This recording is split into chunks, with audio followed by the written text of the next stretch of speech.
What's up, everybody? Happy Friday. Hope all you're having a great day so far.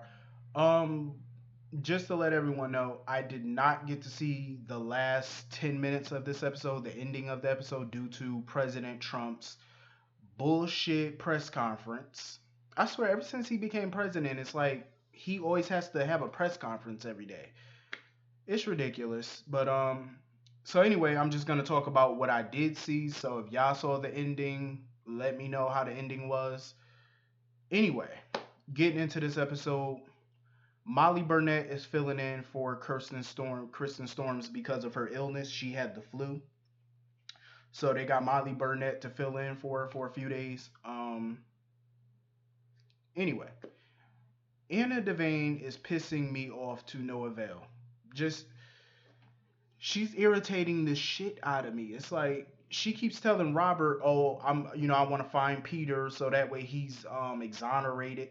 I'm glad Robert is just keep trying to put her in check. Like he's just letting her know, your son, your bastard child, will never be exonerated. I agree with Robert. He will never be exonerated from what he did. She's talking about exonerated like he's not guilty of anything that he's done. She keeps trying to, even to Jason, she was trying to rationalize Peter, trying to make excuses for everything he's done. Oh, he had a bad life. Oh, Faison raised him.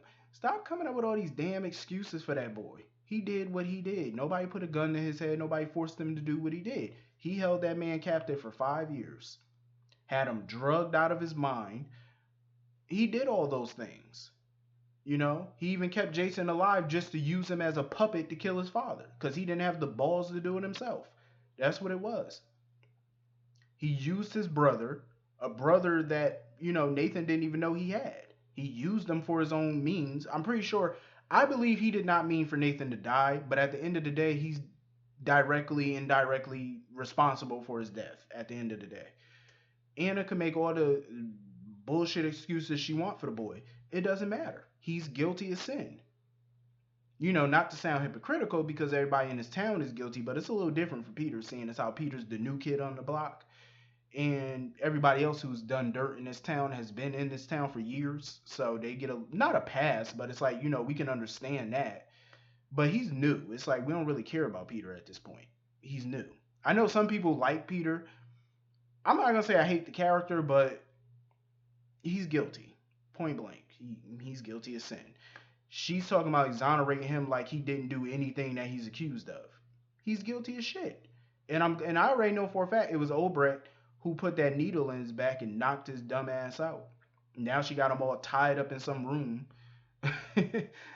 I mean, how would he like it if somebody, unlawfully imprisoned him the way he did Jason, held him captive? How would he like it? I guess he's getting a taste of his own medicine right now. Because right now he's being unlawfully held captive. So I guess he's getting a taste of it. So apparently Anna is gonna go fly out to Berkeley, California to go see Robin and probably presumably let her know that Peter is her brother. And I'm glad, Robert told Anna, when you go talk to Robin, don't try to, talk to her about this forgiveness nonsense and, butter her up so that way she could forgive Peter, like Peter, give him a chance.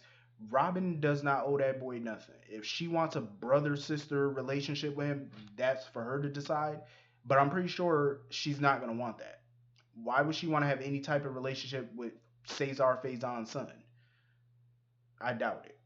Even if that is her half brother, I doubt she would. I mean, Robin is a forgiving person. She has a forgiving heart, but I don't see it anytime soon happening, especially not with the way he's currently behaving, so I don't see it. Especially seeing as how Jason is her best friend. You know what I'm saying? There's no way she's gonna forgive him for that. Like he held her best friend captive for 5 years, making everybody think he was dead. And she switched him out with his twin brother. There's no way she's gonna forgive Peter for that. Absolutely not. No way. Um, I would have to say Michael. I hope, I pray Michael is playing Nell. I really do, because by judging by the conversation he had with Jason, he wasn't even the least bit concerned about Carly. Like he just said, "Oh, my focus right now is on my family." He tried to make it seem like Carly wasn't even a part of his family. That's why Jason said, "Your mother is your family. She is a part of your family." he was basically hinting that alluding that he was talking about just Nell and the baby as being his family. That tells me right there, I feel like he's playing her because he was saying all the right things. He wasn't saying, "Oh, I don't know who to believe. I don't this, that, and the third." He was basically saying, "I believe Nell," without actually confirming it. I feel like he may have had his suspicion that Nell might have been listening in on their conversation. That's why he was saying all the right things that he knew Nell would want him to say. Because he said everything Nell would want him to say. Um, I have a feeling that he probably assumed that she was sitting there listening. I think he's playing her. I have to believe in my mind that he's playing her right now. The fact that he's moving back into the mansion, he's, treating her like they're a couple again. And the look that he gave when she hugged him, something tell me Michael is playing her. And, he said all those things to Jason because he wanted to make it believable, and not have Nell be suspicious of his loyalty to her. Make her think that he's on her side. That's what I want to believe. I don't want to believe that he's that dense that he really think his mother would push his baby mother down some stairs and harm her grandchild. I don't think Michael thinks that. I want to believe that he's playing this girl. Something is telling me he's playing her, and I hope so. I pray to God he is, because Nell, she needs to go down like right now. Honestly, um, I mean, I kind of hate seeing Carly sitting up in that jail cell, having to talk to Sonny through a phone. I feel somewhat bad for her. I can't help but laugh, but I feel bad for her though. It's like, you know, tough luck, but it kind of sucks that they have to dumb down Diane of all people just to make this storyline work. You know what I'm saying? Because Diane has gotten Jason and Sonny and Franco out of anything. She got Franco out of murder by saying murder charges, by saying that he had a brain tumor. She's gotten Sonny and Jason off on way worse charges than Carly is currently facing. And it's the sheer fact that she can't get Carly off of these charges or at least bail, I find it funny. It's like, how can Diane not at least get her bail? You know what I'm saying? If Diane can't get the charges dropped, the least she could have gotten was bail, at least. So, I feel like the writers just did this as a plot point to, get Carly behind bars or whatever. It's all a plot thing, because Diane, trust me, we all know Diane's reputation as a lawyer. I mean, come on. Sonny could literally pull his gun out and shoot Julian Jerome in the street with 20 people watching. I guarantee you Diane could have still got him some bail. She might have not got the charges dropped right then and there, but she could have got him some bail, even with 20 people standing there watching. That's how good she is. Like, she's that good of a lawyer. I would like to think so, but um, it's kind of messed up to see her in prison behind a thick glass talking to her husband on the phone. It's kind of messed up. But anyway, moving on from that, I feel bad for Maxie. I'm all for, like I said before, I'm all for Maxie wanting revenge on Peter, but for right now, seeing as how she just had a new baby, um, I think she should, focus on the new baby right now. That should be her main focus, and she should focus on revenge on Peter a little later. You know what I mean? That's what I really want for Maxie right now.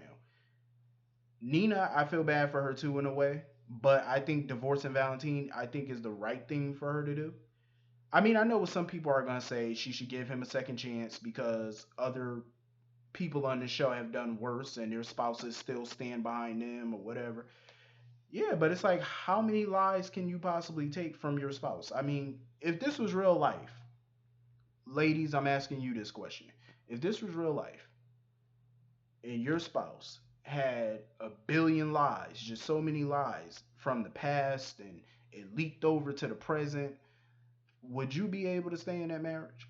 I'm just saying. Like, say if you found out about two, three lies and y'all separated, but then y'all got back together, then more lies come. Would you still say honestly that you could stay in that marriage? I mean, I really want to know the answer to that. Like, could you really stay in the marriage if that person has so many lies? So I can't say that I blame Nina for wanting a divorce. I mean, how much more crap can you possibly take from, your spouse? Like, how much? But anyway, like I said, I didn't see the rest of this episode because of stupid ass President Trump. So if you saw the last bits of this episode, hit the comments, let me know what happened, and I'll see you on Monday. Have a great weekend. Have a safe weekend. I'll see y'all on Monday. Peace.